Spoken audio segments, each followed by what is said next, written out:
How's everyone doing today? This is Mr. Nolan, and I will be walking you guys through your 5B Greek mythology and a little bit of Greek art notes. So here we go. Alright, Greek mythology in general. Greek mythology, guys, is based on a polytheistic tradition. In case we've forgotten, polytheistic means belief in many gods, poly meaning many.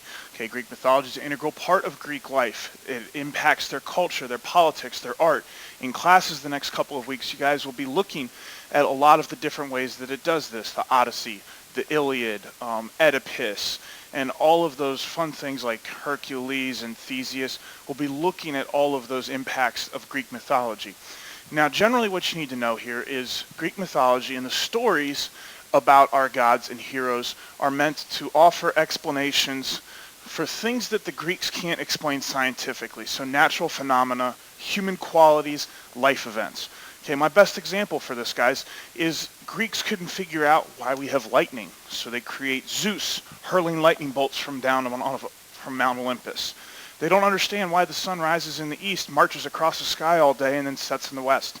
So they gave Apollo that power to take the sun across the sky. So that's our natural phenomena. Things they can't explain scientifically, they create a god to explain. Human qualities. So a lot of Greek gods will have human condition or human qualities. Things like arrogance, anger, jealousy. Okay, they use the gods as an explanation for this and how they are in humans. And then life events as well. Many symbols, metaphors, words, and images are going to come from ancient Greek mythology. All right, there are 14 Olympian gods that lived on Mount Olympus. Mount Olympus is the highest mountain in Greece. The mountain actually exists. Whether there are gods up there or not, we don't know. Each city-state is going to have its own deity. So like Athens worships Athena. Okay, it's cheap. They worship all the gods at these city-states, but they have one that they look closer to. And then the Olympics were held every 4 years in Zeus's honor, and war would stop for that time so that people could participate in the games. Okay, so a couple of examples here would be the Parthenon, which was built to honor Athena. So again, these architecture that is built to honor our gods. The Parthenon is located in Athens.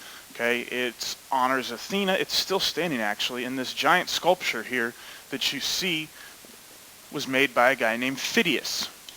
Okay, another example of Greek architecture and the impact the gods had on it is the Temple of Apollo at Delphi. Okay, this was believed to be the home of the oracle of Apollo that could see the future if you went and asked for a prophecy. And then the other example here is the Temple of Zeus at Olympia, which not a whole lot standing there. And again, the statue that was in this temple originally was also created by Phidias. So those are some examples of Greek architecture and how the gods have impacted that architecture. A lot of Greek architecture was meant to honor the gods. All right, now we're going to talk real quickly about the Olympian gods. There are a lot more in here. I'm going to focus on the ones that you absolutely have to know. All right, so Zeus. Zeus is the chief god. He's the king of the gods.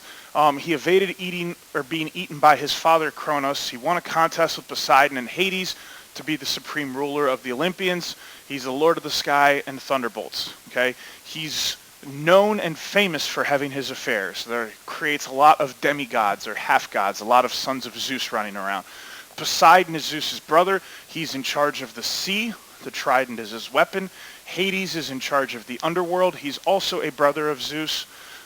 He is the god of the dead. Okay, other ones. Hera is Zeus's wife and sister. So Zeus is married to his sister. That's always good. She is believed to be the protector of marriage and married women. She takes revenge on the children of Zeus's indiscretion. So when we talk about Hercules, Hercules is a son of Zeus, and part of what afflicts Hercules is Hera. Athena is the goddess of wisdom and the city of Athens. Let me add that part there. She's also a fierce warrior. If there are other ones you guys want to look at that I'm not talking about, you can always pause the video. Apollo is the god of music and light. His most important task is to harness the chariot and drive the sun across the sky. He's the sun god. All right, he is the sun god. Artemis is our hunter goddess. She's associated with the moon. She's also the goddess of chastity. And then Aphrodite is the goddess of love, desire, and beauty, considered to be the most beautiful in the world. A couple other ones, if you care.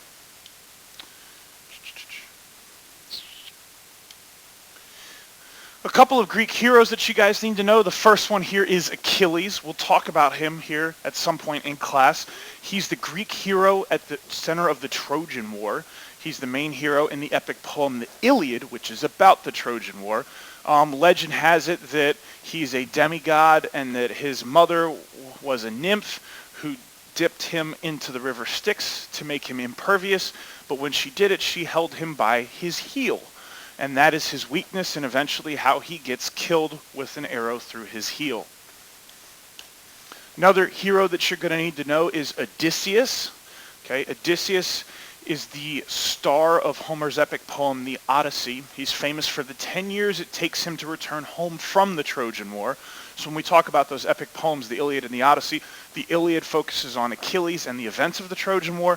The Odyssey focuses on Odysseus and his return home from the Trojan War and the series of adventures that he goes on his way home. Another one here is Perseus. Perseus is considered to be our first Greek hero. He's a demigod, so his mother was immortal and he's another child of Zeus's.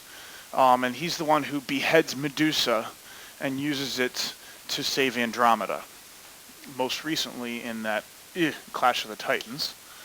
A couple of other ones that we'll talk about. Theseus is believed to have defeated the Minotaur in the labyrinth on Minos, on Crete. Minos is Crete. And then Hercules, obviously the son of Zeus. He's a demigod. He performs the 12 labors after killing his family because Hera made him crazy as a way of trying to punish one of Zeus's children. All right, drama, a couple things you need to know, and we've talked about some of this in my class. We are going through Oedipus right now. All right, drama first starts to crop up in ancient Greece, specifically in Athens, and they're going to have two primary types, tragedy and comedy. Tragedy is going to be very serious drama. Oedipus and Antigone. Okay, my classes are reading Oedipus, and I believe everyone will, but essentially Oedipus is the story of a man who is prophesied to kill his father and marry his mother, and all of the terrible goings-on that occur as a result of that. Okay, comedy is the beginning of what we know of today as slapstick humor. All right, a couple of important writers you need to know are Aeschylus, who writes the Orestia, and Sophocles, who writes Oedipus and that trilogy. Those are the best-known playwrights from ancient Greece. You guys will likely read them at some point in time in your English classes, but you need to make sure you know those. And then the most famous poet from ancient Greece is Homer, who writes the Iliad and the Odyssey. And just a quick reminder, when I'm talking comedy, I'm really meaning slapstick comedy, very much like Dumb and Dumber. Okay, it's very cheap, very raunchy. The tragedy it's very twisted, very dark. It's painful tragedy. All right, and that's going to be all for this video, guys. Everything rides on tonight.